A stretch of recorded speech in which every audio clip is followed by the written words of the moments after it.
Welcome to lesson 9.8. In this video, we'll be exploring polar integration with a single curve.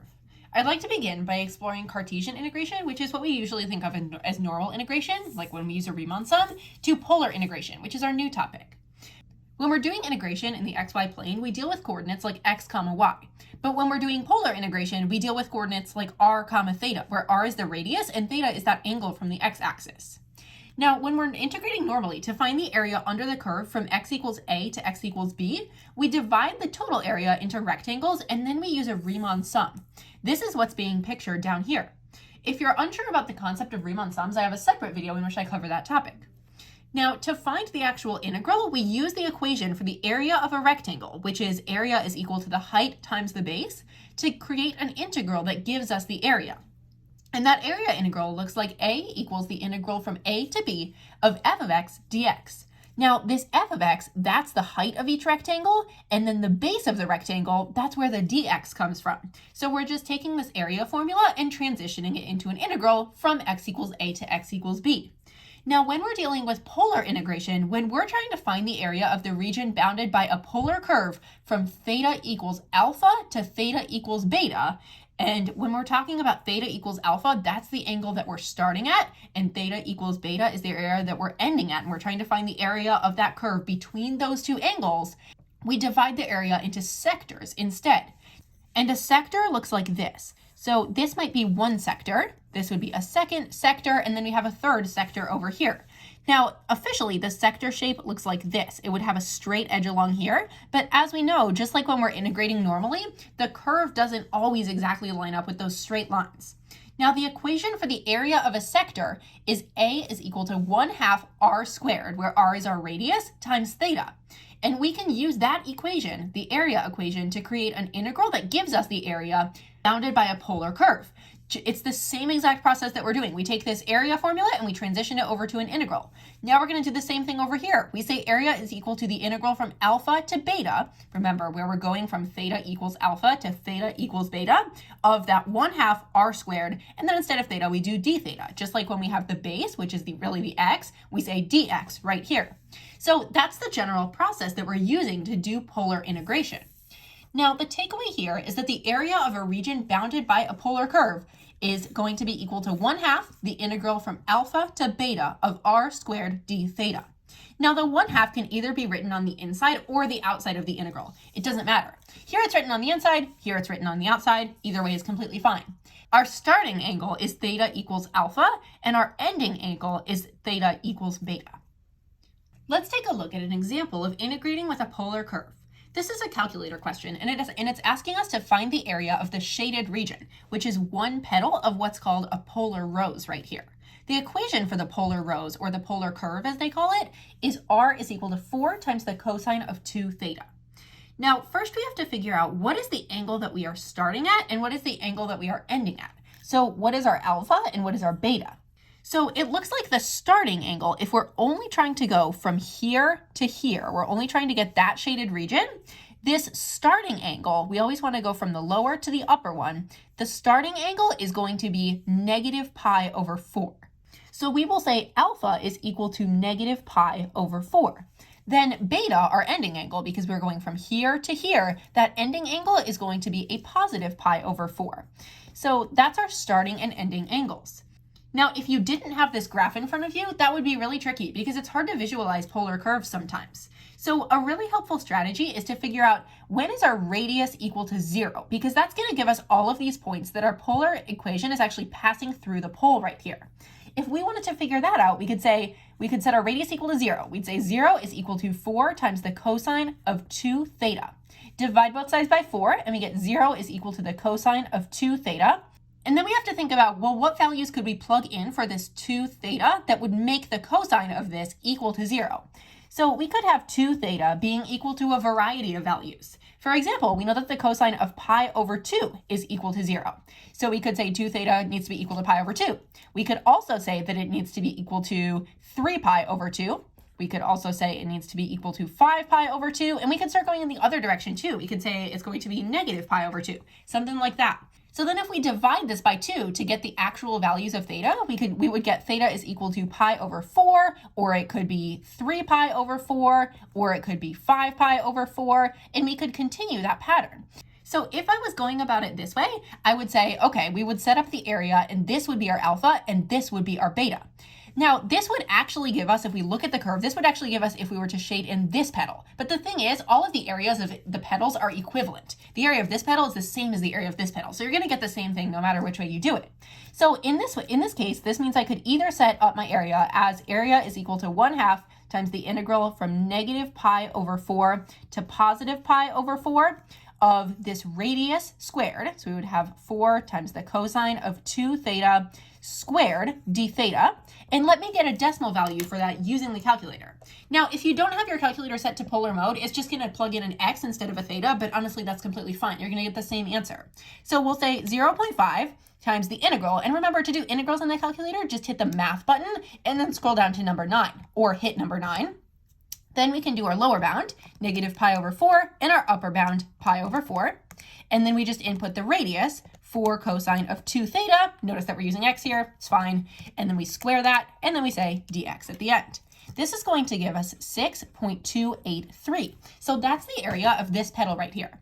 If we were solving this way by finding the polar zeros first, we could also say our area is equal to 1/2 the integral from pi over 4 to 3 pi over 4, and that's going to get us the same exact thing.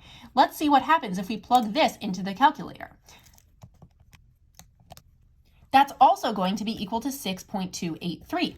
So no matter which way we do it, we're going to get the area of one petal, which is going to be 6.283. Now, I just want to clarify why we are allowed to use this finding the polar zeros to help us out. Every time that our curve makes one petal, it's going from hitting this polar zero to hitting the polar zero again. So every time that we have another polar zero, another place where our radius is equal to 0, that means that we've completed one petal's worth. So this is why we are allowed to jump from one to the other and say, okay, between here and here, that's one petal's worth of area. Between here and here, that's also one petal's worth of area. And we can also go from negative pi over 4 to pi over 4, just like that, if we want to make it really line up with the diagram. Let's try another one. Find the area bounded by r is equal to 2 times the cosine of theta. So again, we see we have this circle. If you did not have this diagram and you were just given this and you had to figure out what's the area bounded by this polar curve, you would start by finding the polar zeros. That's going to help you figure out when is your curve passing through 0. Because if it's going up and around and then coming back to 0, that total distance is what you want to include in your integral. So we would say 0 is equal to 2 times the cosine of theta. And then that means that 0 needs to be equal to the cosine of theta. We can say that theta needs to be equal to pi over 2 or 3 pi over 2 in that case. And you could keep going. You could say 5 pi over 2, 7 pi over 2, etc. But these are really the only two values that we need. And because our curve looks like a circle right here, that means that we are starting right here at pi over 2. And then once we have done a full loop, that's ending at 3 pi over 2. So that means that our lower bound is pi over 2 and our upper bound is 3 pi over 2. So we have area is equal to 1/2 the integral from our lower bound, pi over 2, to our upper bound, 3 pi over 2, times the radius, and in this case our radius is 2 times the cosine of theta squared d theta. Then we just need to plug that into the calculator. Again, it doesn't matter if you use x or theta here, the calculator is going to recognize it as the same thing. So we'll do 0.5 for the 1/2, and then we do math, number 9, lower bound is pi over 2, upper bound is 3 pi over 2, then we plug in our radius, and we square it, and we say dx on the end. That's going to give us an area of 3.1410, and that looks really familiar. That's equal to pi. That means that the area enclosed by this circle is equal to pi. Now, looking at the diagram, this should hopefully make a lot of sense, because if you think about the area for a circle, area is equal to pi times r squared. In this case, our radius is equal to 1, you can see. So if we have area is equal to pi times 1 squared, that makes a lot of sense. Our area is equal to pi. We can get that by using polar integrals or just by finding the area. Find the area of the inner loop of r is equal to 6 cosine theta plus 3. The first thing I'm going to do here is figure out my polar zeros, because that's going to give me those values of theta for which my curve is passing through the pole, which is going to be pretty helpful. So I'm going to set r equal to 0. We have 0 is equal to 6 times the cosine of theta plus 3. Subtract 3 from both sides, we get negative 3 is equal to 6 cosine theta, and then we can divide both sides by 6. We have cosine of theta is equal to negative 3/6 or negative 1/2. Then we just have to think about, well, what values of theta can we plug in to make the cosine be equal to negative 1/2? Inverse trig can be a bit tricky, so if you need to, you can always sketch out a little unit circle there. We need our cosine, which is our x, to be negative 1/2, which means that we could have it here or here. Those values are going to be 2 pi over 3 and 4 pi over 3.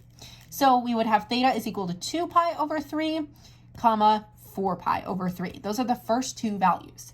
So that's the point at which we are passing through the pole. Now, if we take a look at on our graph where 2 pi over 3 would be, theta equals 2 pi over 3, that would be right around here, and theta equals 4 pi over 3 would be right around here. The reason why we see this curve or this little loop getting mapped back over to the inside is because our radius is negative when we're on that interval from 2 pi over 3 to 4 pi over 3. So how do we set up the integral? Well, if we're just trying to find the area of this inner loop, that means that we're only going to be integrating from 2 pi over 3 to 4 pi over 3. So we'll say area is equal to 1/2 the integral from 2 pi over 3 to 4 pi over 3 of our radius, 6 cosine theta plus 3 squared d theta. And then we just have our calculator spit out a value for us.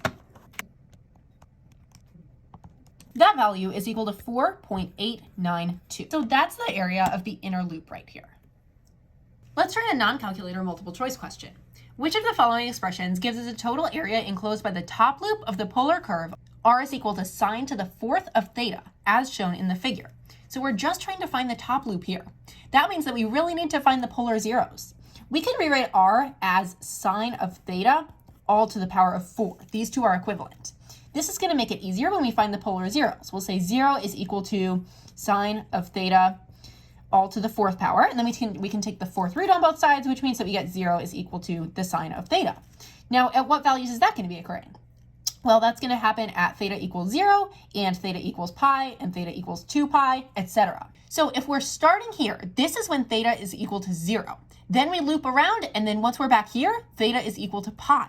We know that because these are sequential right here. So that means that our starting angle is going to be 0, and our ending angle is going to be pi. We'll say area is equal to 1/2 the integral from 0 to pi of the radius, which is sine to the 4th of theta, squared d theta. Now, this doesn't exactly match any of the answer choices, so we're going to do a bit of cleanup here. We're going to say area is equal to 1/2 the integral from 0 to pi, and then sine to the 4th of theta squared, that's the same thing as sine to the 8th of theta, d theta. Now, does this match any of our answer choices? Yeah, it looks like this matches answer choice A. Therefore, choice A is our correct integral that gives the total area enclosed by that top loop. Which of the following integrals represents the area enclosed by the smaller loop of r equals 2 plus 4 sine theta? Since I'm not given a diagram here, my first step is going to be to find the polar zeros. So I'm going to set 0 equal to r. We'll say 0 is equal to 2 plus 4 times the sine of theta. Move the 2 to the other side and divide by 4, and we get negative 2/4 or negative 1/2 is equal to the sine of theta. And then we have to figure out, well, for which values of theta is that true? Now, again, if you need to, you can sketch out a tiny little unit circle over here. We need the y coordinate to be negative 1/2. So that's going to happen when we are at 7 pi over 6 and when we are at 11 pi over 6. So we would say theta is equal to 7 pi over 6, comma, 11 pi over 6. Now, this tells us that the curve is probably going to look something like this. We're going to have this small loop over here. It's going to be somewhere in the middle, and then we're going to have a bigger loop on the outside. And it's telling us that we are probably going from 7 pi over 6, which would be right around here-ish, to all the way up to 11 pi over 6, and that's going to be the area of this small loop if we integrate and we do that. So let's find the integral. We'll say area is equal to 1/2 the integral from 7 pi over 6 to 11 pi over 6 of our radius, 2 plus 4 sine of theta, squared d theta. Now it looks like they've placed the 1/2 on the inside here, but that's fine. We really don't need to worry about that too much because it'll be mathematically the same. So that means that if we look at choice C really closely matches our answer. They're going from 7 pi over 6 to 11 pi over 6, and they have that same integrand in there. So choice C is going to be our correct answer. Now the other options, they go from pi over 6 to 7 pi over 6, or they go from negative pi over 6 to 7 pi over 6. And these look like tempting options because they all kind of have something that has to do with this. But how do we know that it's not that? Well, we know that our inner loop is from 7 pi over 6 to 11 pi over 6. So if we, for instance, do something from pi over 6 to 7 pi over 6, that's getting us from like right here all the way around to this other side. So that would be the area of this entire thing, and that is really not what we want. So sketching on a diagram, if you kind of know what the curves look like, can help quite a lot. The graph shows the polar curve r is equal to 3 theta plus cosine theta for 0 less than or equal to theta less than or equal to pi. That's nice. They gave us the alpha and the beta, which are going to be our bounds for the integral. What is the area of the region bounded by the curve and the x-axis? All right, so we're going to set up our area integral right here. We're going to say area is equal to 1/2 the integral from 0 to pi, since those are our lower and upper bounds, of r, which is 3 theta plus cosine theta, squared d theta. And then we can get a decimal value for that using the calculator. And I'm going to plug this in. I'll say 0.5, math 9 to get that integral from 0 to pi of 3x, and again, it's using x here, but it's fine. It's going to give us the same output, plus cosine x, and that entire thing gets squared, dx. That is going to be equal to 41.295. This is going to match answer choice B. Which of the following gives the total area enclosed by the graph of the polar curve r equals 3 theta cosine theta for 0 less than or equal to theta less than or equal to pi over 2? This is, again, a really nice situation because they already gave us our lower and upper bounds. So we'll say area is equal to 1/2 times the integral from that 0 to pi over 2 of the radius, which is going to be 3 theta cosine theta, squared d theta. And then it looks like this matches answer choice B. On some of these, they forgot the 1/2, and on other ones, they forgot to square it. So it's just a matter of really knowing the formula. Now let's try a couple free response questions. Let S be the region bounded by the graph of the polar curve r of theta equals 3 rad theta times sine of theta squared for 0 less than or equal to theta less than or equal to rad pi, as shown in the figure above. Part A says find the area of S.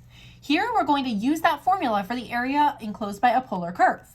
They gave us what the bounds are. They said from 0 to rad pi. So when we set up the area integral, we'll say area is equal to 1/2 the integral from 0 to rad pi of our radius squared d theta. Then we just plug the radius in there. That's 3 rad theta times the sine of theta squared. And then we can plug that into the calculator because this is a calculator free response question. That gives us a value of 3.534. So our area is equal to 3.534. Let's try part B. This one does not explicitly have to do with area, but it's still a really good question. It says, what is the average distance from the origin to a point on the polar curve r of theta equals that equation that we had before on the interval from 0 to rad pi? The distance from the origin to a point on the polar curve, let's think about what that means. If we're going from the distance from the origin right here up to here, that's our radius at that point. And same thing if we go all the way from here to here. So it's essentially asking us to find the average value of the radius on this interval right here. Now remember, to find average value, and I have a separate video on average value if that's something that you want to review, we say that the average value is 1 over b minus a, so rad pi minus 0, times the integral from 0 to rad pi of the thing that we're trying to find the average value of, which in this case is our radius. So we would just plug in r of theta right there. 3 rad theta times sine of theta squared with a d theta on the end. And then we can put that in the calculator and get an output. So for 1 over rad pi, we don't need to do that minus 0. We would just do 1 divided by rad pi. And then we'll do our integral, math 9, integral from 0 to rad pi of 3 rad theta. And in this case, it's going to put it in as 3 rad x, which is fine, times the sine of theta squared, or of x squared, and that entire thing, in this case, we do not need to square it because we're not doing the area. We would just do a dx on the end, and that's going to get us 1.579. If we round, that would be 1.580. So we will say 1.580, and then I'm just going to write a quick sentence to indicate the context of this.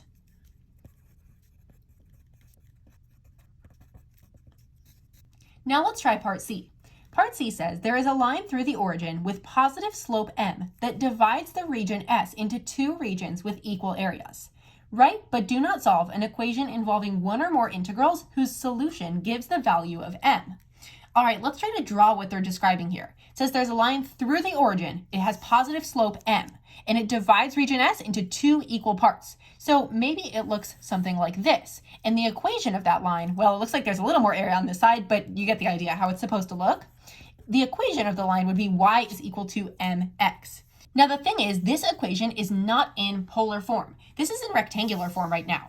But we can get this equation into polar form if we use those conversion formulas that we talked about in the first video for this topic. So we know that y is going to be equal to mx. We also know that when we're converting from polar to rectangular coordinates in equations, or vice versa, we use the conversion formulas x is equal to r cosine theta and y is equal to r times the sine of theta. What I'm going to do is I'm going to take this y equals mx equation and I'm going to replace the y with an r sine theta. The m will stay the same, and then we'll have an r cosine theta. Now, if we're trying to solve for m in terms of a polar equation, we would divide both sides by r cosine theta, and we would get m is equal to r times the sine of theta divided by r times the cosine of theta. We can cancel the r from the top and bottom, and we get that that's just equal to the tangent of theta. So that's going to make our work a lot easier. We have m is equal to tan theta.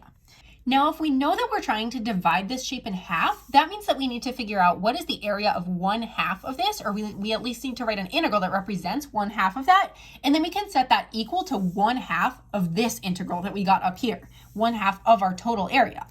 So to find the area of 1/2 of that entire shape, we'll say 1/2 times the integral from 0 to theta, because theta is that value that's going to cut it directly in half, of our radius, which again is just r of theta, in this case 3 rad theta times the sine of theta squared d theta. And we know that that needs to be equal to 1/2 of this, 1/2 of our total area. Now 1/2 of that total area is going to be 1/4 of this integral. So we would say 1/4 the integral from 0 to rad pi of 3 rad theta times sine of theta squared d theta. Now, the only problem here is that we're asked for an integral or one or more integrals whose solution gives the value of m. And right now, we don't have an m anywhere in this equation. What we can do, though, is we can look down here where we have this m equals tangent of theta. Now, we do have a theta in our equation.